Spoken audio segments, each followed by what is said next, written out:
Hello दोस्तों, मैं Nilesh Choubey सेवार्थ classes में आपका एक बार फिर से स्वागत करता हूं। आज हम अवधान संबंधी समस्याएं लेकर आए हैं जो परीक्षा में बार बार पूछी जाती हैं और प्रत्येक प्रश्न पत्र में 2 नंबर की ज़रूर आती हैं। इसलिए आप वीडियो को पूरा देखें और अगर आपको वीडियो पसंद आता है तो लाइक करें, सब्सक्राइब करें और शेयर करें। वीडियो को स्टार्ट करते हैं। पहला प्रश्न है, लिखने संबंधी अवधान को क्या कहते हैं? हम इसे ट्रिक के माध्यम से भी याद करेंगे। तो लिखने संबंधी अवधान को क्या कहते हैं?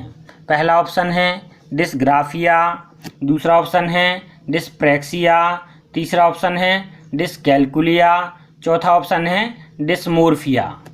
तो लिखने संबंधी समस्या को हम क्या बोलते हैं? डिस्ग्राफिया। हम जब भी लिखते हैं तो क्या करते हैं? किसी भी चीज़ का ग्राफ बनाते हैं। तो हमारा सही आंसर हो जाएगा डिस्ग्राफिया। डिस्ग्राफिया मतलब कि लिखना। दूसरा प्रश्न देखते हैं, पढ़ने संबंधी समस्या क्या कहलाती है? पहला ऑप्शन है डिसलेक्सिया, दूसरा ऑप्शन है डिसप्रैक्सिया, तीसरा ऑप्शन है डिसग्राफिया, चौथा ऑप्शन है डिसकैल्कुलिया। तो सही क्या हो जाएगा? सही हो जाएगा पढ़ने संबंधी समस्या। तो पढ़ाते समय हम या पढ़ते समय क्या करते हैं? डिसलेक्सिया, लेक्चर देते हैं। पढ़ाते समय हम लेक्चर देते हैं तो क्या हो जाएगा? लेक्सिया। डिस तो वो सभी के आगे लगा हुआ है, इसमें साथ में क्या जुड़ गया? लेक्सिया मतलब कि पढ़ाना। तीसरा प्रश्न देखते हैं। तीसरा प्रश्न है, गतिक कौशल नियोग्यता क्या कहलाता है? जैसे पढ़ना, लिखना, बोलना, सुनना, तीनों चीज़ें इसमें शामिल हो जाएंगी। तो क्या कहलाएगा? डिसप्रैक्सिया, डिसकैल्कुलिया, डिसग्राफिया, डिसमोर्फिया। क्या कहलाएगा? सही आंसर हो जाएगा डिसप्रैक्सिया। हम जब पढ़ना लिखना सीख लेते हैं तो क्या करते हैं? प्रैक्टिस करते हैं। प्रैक्टिस में क्या आ जाता है? पढ़ना, लिखना, बोलना, तीनों चीज़ें आ जाती हैं। तो प्रैक्सिया मतलब कि प्रैक्टिस करेंगे। फिर चौथा प्रश्न देखते हैं। चौथा प्रश्न है, गणितीय गणना संबंधी समस्या क्या कहलाती है? क्या कहलाएगी? पहला ऑप्शन है प्रोजेरिया, दूसरा है डिसमोर्फिया, तीसरा है डिसकैल्कुलिया, चौथा है भाषाघात। सही आंसर हो जाएगा डिसकैल्कुलिया। हम गणित जब भी करते हैं तो उसमें क्या करते हैं? कैलकुलेशन का काम करते हैं। इसलिए गणित या गणना संबंधी समस्या डिसकैल्कुलिया कहलाएगी। तो डिस सभी के आगे लगा हुआ है और कैलकुलिया इसमें ऐड हो गया है। पांचवा प्रश्न देखते हैं, अवधान संबंधी समस्या क्या कहलाती है? पहला ऑप्शन है प्रोजेरिया, दूसरा है भाषाघात, तीसरा है बुलिमिया, चौथा है ADHD। सही आंसर क्या हो जाएगा? ADHD, जिसे हम क्या कहते हैं? Attention deficit hyper activity disorder. इसका जो ADHD का फुल फॉर्म हो जाएगा। छठवां प्रश्न देखते हैं, भाषा संबंधी विकृति विचार व्यक्त न कर पाना क्या कहलाता है? पहला ऑप्शन है एक्रोफोबिया, दूसरा है डिसमोर्फिया, तीसरा है प्रोजेरिया, चौथा है अफेसिया या भाषाघात। सही आंसर क्या हो जाएगा? अफेसिया या भाषाघात। भाषा संबंधी विकार भाषाघात कहलाता है और इसे अफेसिया भी बोला जाता है। इम्पोर्टेंट से याद रखना। सातवां प्रश्न देखते हैं, जन्म से ना होकर बाद में किसी चोट से मानसिक विकृति के कारण विचार व्यक्त ना कर पाना क्या कहलाता है? पहला ऑप्शन है डिस्फेजिया, दूसरा है प्रोजेरिया, तीसरा है डिसलेक्सिया, चौथा है भाषाघात। तो क्या कहलाता है? डिस्फेजिया।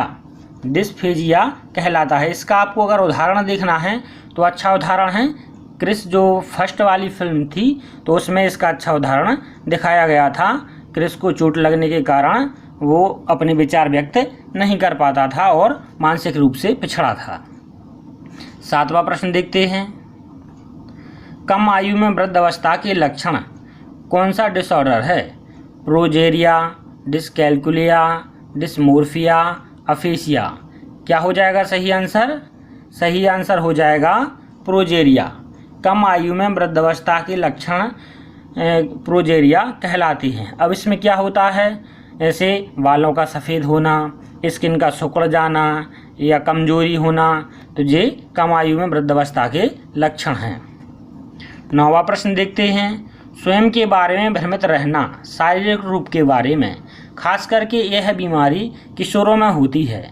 यह डिसऑर्डर किशोरों का प्रमुख रूप से होने वाला है। इसका पहला ऑप्शन है प्रोजेरिया, दूसरा है डिस्मोर्फिया, तीसरा है बुलिमिया, चौथा है नर्वोसा। सही आंसर क्या हो जाएगा, डिस्मोर्फिया।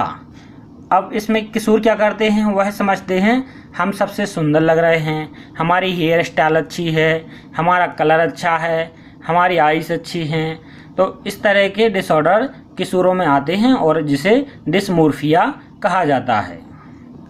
10वां प्रश्न देखते हैं। मानसिक तनाव संबंधी विकार, तनाव की गंभीर अवस्था क्या कहलाती है। पहला ऑप्शन है डिस्थीमिया, दूसरा है हिस्टीरिया, तीसरा है एनोरेक्सिया, चौथा है बुलिमिया। सही आंसर क्या हो जाएगा, सही आंसर हो जाएगा डिस्थीमिया। फर्स्ट वाला सही है। 11वां प्रश्न देखते हैं। ऊंचाई से डर लगना, ऊंचाई से डर लगना कौन सा डिसऑर्डर है। पहला ऑप्शन है एक्रोफोबिया, दूसरा है नर्वोसा, तीसरा है डिस्मोर्फिया, चौथा है प्रोजेरिया।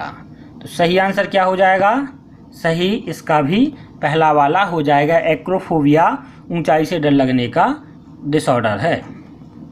12वां प्रश्न देखते हैं। व्यक्ति का सामान्य व्यवहार लेकिन समाज में जाने पर शर्मीला व्यवहार करना कौन सा डिसऑर्डर कहलाता है। पहला ऑप्शन है ऑडिटरी, दूसरा है डिसऑर्डर, तीसरा है ऑटिज्म, चौथा है डिस्ग्राफिया। सही आंसर हो जाएगा ऑटिज्म। 13वां प्रश्न देखते हैं। श्रवण संबंधी विकार क्या कहलाता है या कौन सा डिसऑर्डर है।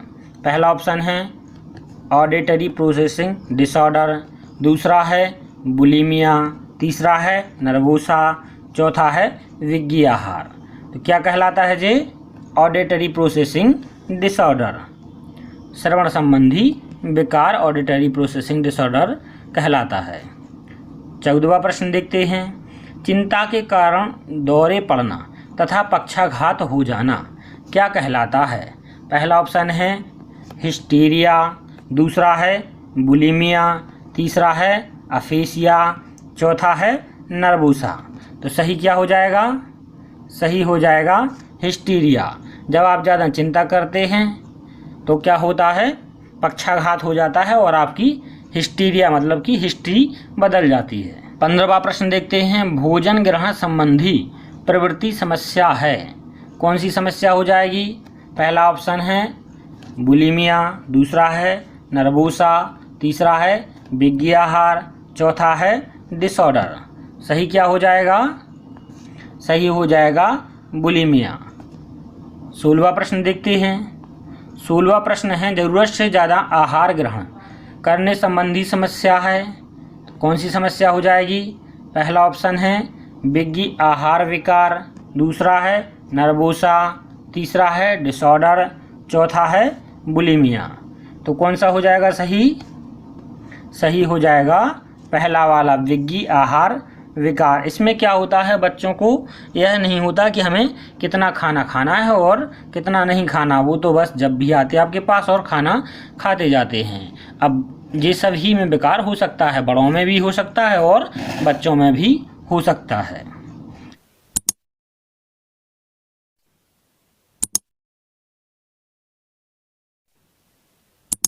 सत्रहवां प्रश्न देखते हैं। स्वयं को भूखा रखकर दुबला करने का प्रयास क्या कहलाता है।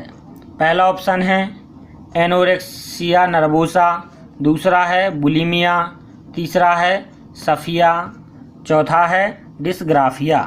तो क्या कहलाएगा, 17वें का सही आंसर हो जाएगा एनोरेक्सिया नर्वोसा। अब इसमें क्या होता है, कोई भी व्यक्ति अपने आप को दुबला करने के लिए खाने में कम चीज़ें लेता है या खाना कम खाता है। जैसे हमने सभी ने देखा है, जब भी कोई फिल्म बनती है तो एक्टर्स अपने आप को उस रोल के अनुसार ढाल लेते हैं। अगर आप उनको वजन बढ़ाना है तो वो वजन बढ़ा लेते हैं और कम करना है तो कम भी कर लेते हैं। 18वां प्रश्न है, झूठ बोलने व अतिशयोक्ति की आदत क्या कहलाती है? पहला ऑप्शन है बुलिमिया, दूसरा है नर्वोसा, तीसरा है मिथोमैनिया, चौथा है ऑटिज्म। सही क्या हो जाएगा? सही हो जाएगा तीसरा वाला मिथोमैनिया। इसमें व्यक्ति क्या करता है, अपने आप को बड़ा चढ़ाकर प्रस्तुत करता है। अधिगम अक्षमता शब्द का सर्वप्रथम बार प्रयोग 1963 में सैमुअल क्रिक ने किया था। इसे आप ध्यान रखना क्योंकि इन प्रश्नों में से ज़रूर आपको 2 नंबर का आने वाला है। आप ऑनलाइन कोर्स करना चाहते हैं, ऑनलाइन टेस्ट खरीदना चाहते हैं तो इस नंबर पर संपर्क कर सकते हैं 9691299634।